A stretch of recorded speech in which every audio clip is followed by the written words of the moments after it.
congrats on the launch. I thought it was fantastic. Thank you. It really looked pretty far out, man. It was really awesome. I'm like, where the fuck is this place, right? It was like, wow.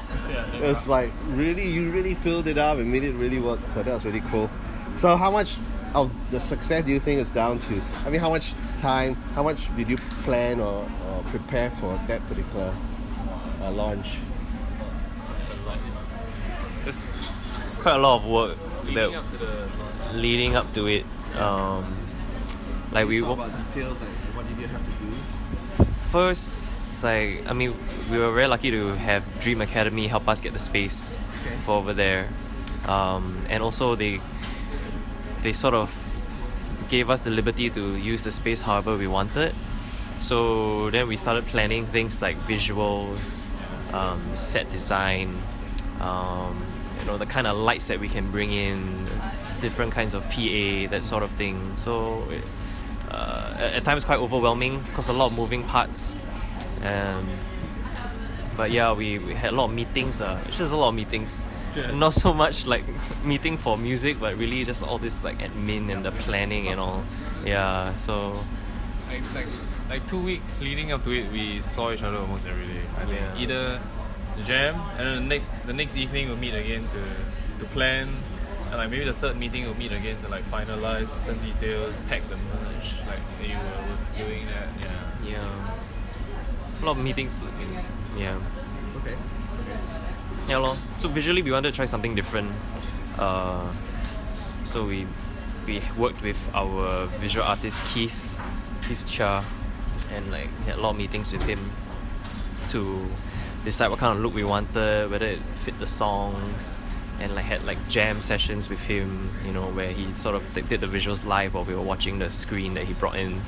And also we worked with our art director / designer Marina, and then she did some special thing like setting up the space and like they have the same visuals as the album, that kind of thing. So yeah, it was something that we wanted to try lah, and it was quite tiring, but I think hopefully it worked out okay. Yeah. Okay. So I mean, there are 4 of you here. So do you have any other help in terms of like the managerial part? Do you have a manager? Yeah, so 4 of us form the main music playing core. We all have different responsibilities. Peng Sing does distro. I do more of the regional stuff. Jeryl just sync and ton of admin. Paddy does merch and videos. Then we all do the songwriting. Paddy does the lyrics, right? Outside of that, we also have our manager Patrick, who now took over bookings and managerial stuff lor. So he like comes in and say, hey, no, today your top not nice, doesn't gel well, not on brand, that kind of thing. So he also advises on the music side as well. Kind of what a manager does lor. A&R. They just chase us. I think Patrick chases the band to get things done. Like if we set certain deadlines for ourselves, and like every once in a while, like every week, we just be like, what's the progress on this? How's that coming on? There's someone to like poke us, remind us. Also, like it helps to have him, like to sort of like have someone who can take a step back and take a macro view of things going on.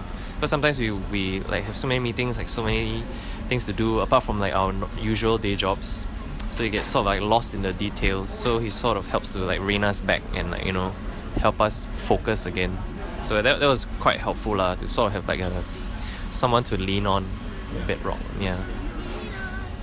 So what I wanted to highlight, because I think a lot of people who are not involved in music and they're just looking for the outside don't realize really how much that goes on. And also is that there's one important thing is that bands and artists need to have an entrepreneurial attitude, entrepreneurial skills, entrepreneurial spirit. So where do you think you guys come in individually?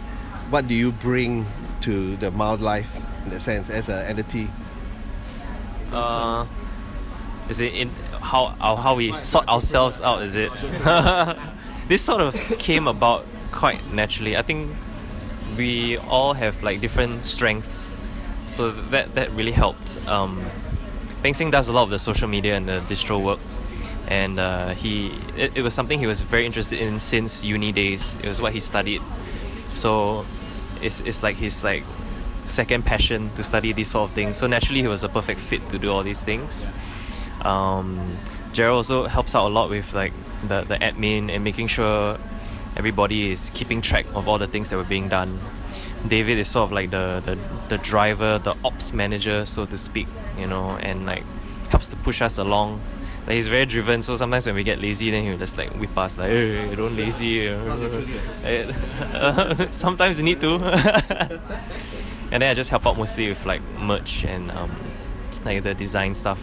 And I did a bit of video stuff when I was in school, so just a little bit of that as well. So yeah, it's kind of like, I don't know, like being in a project work group, you know, if you were to draw an analogy, yeah. So that's how we sort of like dovetail with each other. I feel like Paddy's not giving himself enough credit.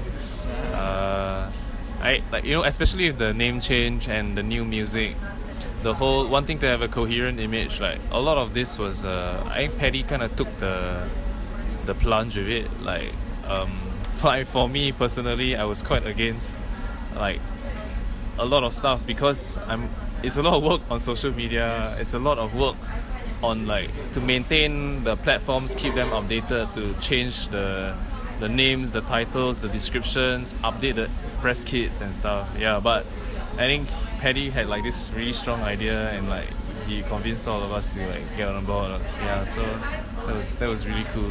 Good job, Paddy. Okay, so the other thing I wanted to talk about really, okay, so this one is a bit of a cliched question, I guess, but really about the scene, alright? So people talk about the scene having improved and not improved. So what do you really think about it? I mean, you've been in the scene for some time. Do you think the scene has improved? If so, in what ways? And are there any areas that could have been better, could be better? How long you have? Okay. The ways the scene has improved, I think people are a bit more. Most people are just a bit more open, but there are also like certain targets, and you like, but there are certain groups and communities of young people, and who are more interested in the arts in general. Okay. They are interested in like this idea of like, hey, what does Singaporean music sound like? What does Singaporean art look like? You know, what are Singaporean stories like? So there's that kind of awakening, which maybe has been a bit more common in the past 5 to 10 years. Yeah, and like that has really helped the scene. But here's like the but, because I'm also the resident cynic. I was thinking about in terms of how we actually consume so much more media now compared to maybe last time. So are we to really say that the scene has really grown that much, or people listen to a lot more local music? A bit hard to say, right? Because we are on the surface, like sometimes you're like, yeah, everyone listens to more local music now, but then also everyone listens to a lot more music in general. Proportionally speaking, right, you can't be sure. Yeah. So sorry, very negative. No. I think what you say makes sense, but if you want to sort of like have like the glass half full kind of look, like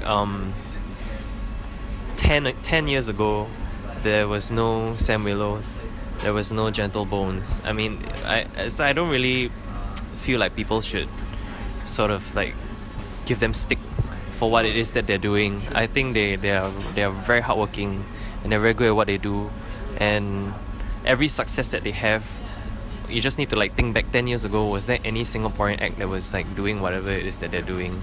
And I think they are sort of like a good yardstick, you know, of you never would have thought that you would have like a Singaporean pop act like them, you know, doing what they do, having such a reach that they have. And I think it helps. I mean, any Singaporean artist that does well anywhere is good for Singapore music in general. That's what I feel. So in some sense, yeah, we definitely have grown in that little renaissance, like from like 10 years ago kind of thing. And how it can be improved, anything you want to say? I mean, there's always everywhere, not just Singapore scene, there's always something to improve, right? And there's always something to do better. What do you think, Pengs? What do I think? So like the let me just kind of like set the context for this comment. I think local music scenes all over the world have the same problem now. Yeah, actually I was just thinking about Right. that. So. Yes. The role of the local music scene is changing slightly because of internet. The moment you put your song on Spotify, the moment you put your songs on iTunes, Apple Music, Apple Music, yeah. Yeah, must talk about that. You know, like the moment you have your stuff on these like huge platforms, right? You are already in competition, so-called inverted commas, like, because music is not really a competition, but in some ways that people will compare you. You know, it suddenly becomes some kind of benchmark with everyone else that sounds like you or is in the same subgenre. Yeah.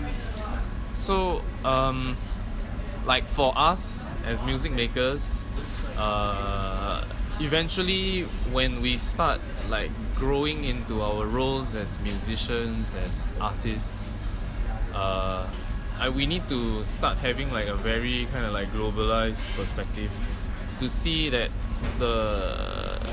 there is no real like local anymore, I think. Yeah. And maybe what the scene can improve on is in ways that it can support its musicians to go beyond just being established locally. Yeah. And because it's so much work, right? We also started like being very ambitious with the recent EP, and we realized like, whoa, you know, you can't do this on your own. You need to have collaborators, you need to have a press agent, sometimes a press agent for a specific market, and then and then you need to have all this marketing collateral, and you need to have a designer, you need to have art director. And so we were as like artists also, don't be afraid to delegate. Yeah, like find someone you trust and like give that person that autonomy to work for you, you know, and work with you. Yeah, that's what I think.